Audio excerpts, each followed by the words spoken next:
Have you ever noticed that modern conversations about women rarely tell the truth?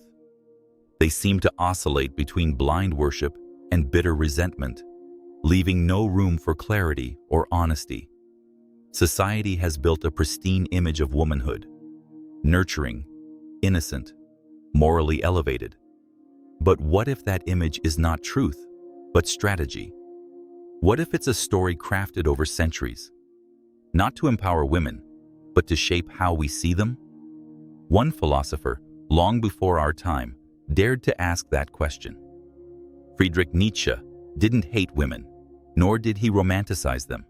He simply asked, "What lies beneath the mask?" Have you ever noticed that modern conversations about women rarely tell the truth? They seem to oscillate between blind worship and bitter resentment, leaving no room for clarity or honesty. Society has built a pristine image of womanhood, nurturing, innocent, morally elevated. But what if that image is not truth, but strategy? What if it's a story crafted over centuries, not to empower women, but to shape how we see them? One philosopher, long before our time, dared to ask that question. Friedrich Nietzsche didn't hate women, nor did he romanticize them. He simply asked, "What lies beneath the mask?" To Nietzsche, idealizing women wasn't a sign of respect. It was a refusal to see them clearly. Men created images of women as pure, delicate, and morally superior because they were afraid of the complexity that lay underneath. The fantasy of the gentle, obedient woman is not born of love, but fear. Fear of female autonomy, fear of emotional independence, fear of a force that cannot be tamed or fully understood. So men covered that fear in the language of romance, mistaking performance for authenticity. But what happens when the illusion shatters? When the real woman emerges from behind the image? Nietzsche observed that men often feel betrayed, not because the woman changed, but because the illusion failed. And in that moment, the discomfort isn't about the woman, it's about the man confronting the lie he built and lived inside. Nietzsche's criticism wasn't directed at women for being strategic. It was directed at men for refusing to see. Nietzsche did not see women as weak.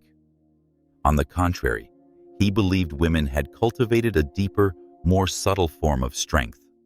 While men displayed dominance through wealth, power, or aggression, women, often excluded from direct authority, refined their influence through seduction, emotional intelligence, and relational awareness. Their power wasn't loud, but it was effective, not born of deception, but of adaptation to a world that denied them open control. This wasn't flattery. It was observation. Nietzsche saw that throughout history, women shaped the very men who ruled nations. They could alter decisions without issuing commands, guide without being visible, manipulate not out of malice, but out of necessity. They became tacticians in the shadows, not victims, but silent architects. Their strength was not in confrontation, but in subtle redirection. To Nietzsche, this was not deceit. It was brilliance. In Nietzsche's view, women had developed a profound grasp of perception. Denied real power, they learned to control the symbolic. They understood that in a world that reduces value to appearance, the mask becomes more powerful than the face. Their beauty, poise, and grace weren't vanity. They were strategy. A way to navigate a system that didn't see their depth. To Nietzsche, this wasn't manipulation, it was evolution. He believed women had mastered a kind of social alchemy. They turned traits that society deemed weak, like patience or humility, into signals of virtue, thereby gaining moral leverage in environments where force alone had no place. In his eyes, morality was not a universal truth. It was a tool used by the oppressed to survive, and by the powerful to justify their place. Women, shaped by necessity, wielded this tool masterfully. Nietzsche didn't accuse women of deception.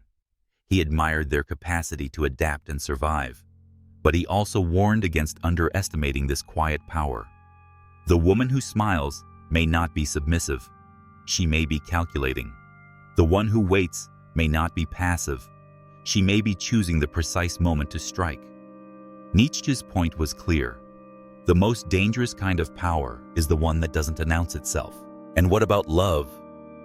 For Nietzsche, it was not a sacred bond. It was a battlefield. Men and women do not enter love as equals, he argued. They come armed with different instincts, different needs. Men often love from fantasy, projecting salvation onto the woman. Women, on the other hand, approach love with sharper instincts, seeking security, strength, and influence in a world that rarely offers them control. This, Nietzsche claimed, is not cynicism, it is clarity. Nietzsche saw love not as a union, but as a negotiation of dominance veiled in tenderness. Beneath the flowers, the promises, the whispered affections, he saw a struggle. Two forces attempting to shape each other, not out of malice, but instinct. Men sought emotional redemption. Women sought protection and strategic position.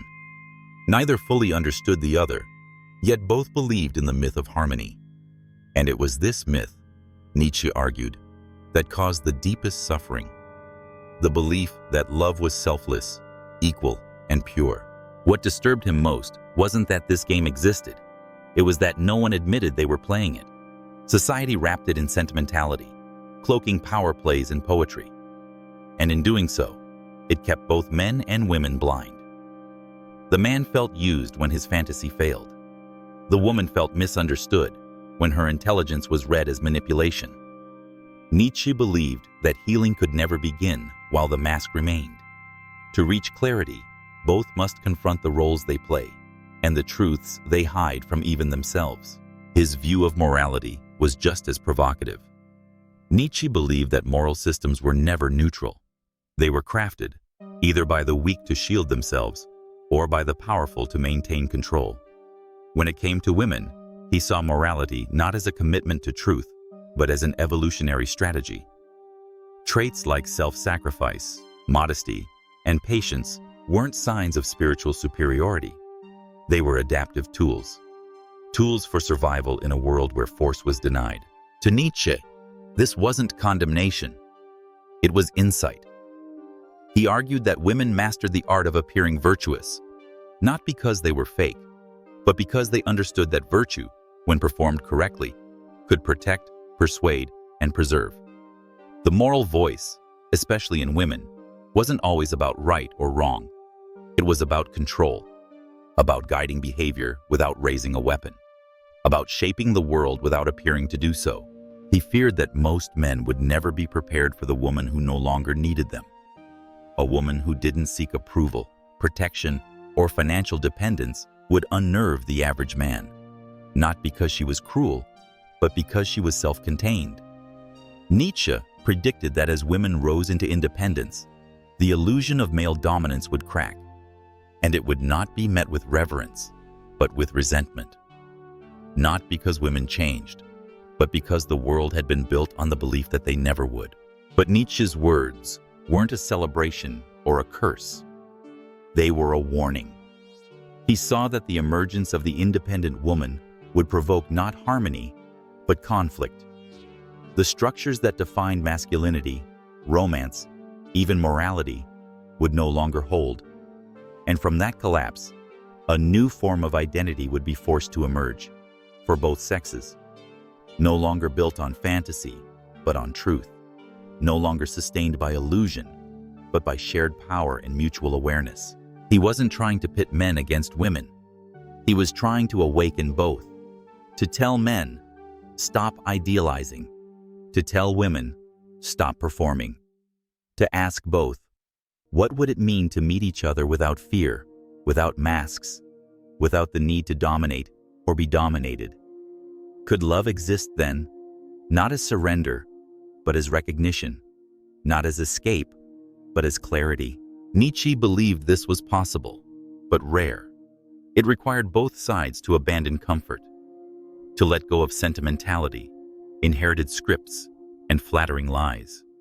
It required courage to see one another not as saviors, not as enemies, but as co-creators of a deeper bond. A bond not built on tradition, but transformation. One that accepts the darkness and works through it, not by denying it, but by owning it. He didn't promise it would be easy. In fact, he believed most people would never reach it. They would cling to the old stories, the old roles, the familiar pains. But for those few who could step beyond the performance, for those who dared to meet each other in truth, there was hope. A new kind of relationship, not based on fantasy, not based on fear, but on shared strength, on honest power, on mutual becoming. And perhaps that is Nietzsche's ultimate message. When both man and woman stop pretending, when they strip away illusion and face each other as they are, what emerges is not destruction, but potential. Not perfection, but partnership. A dangerous, beautiful kind of clarity. The kind of truth that doesn't comfort, but liberates.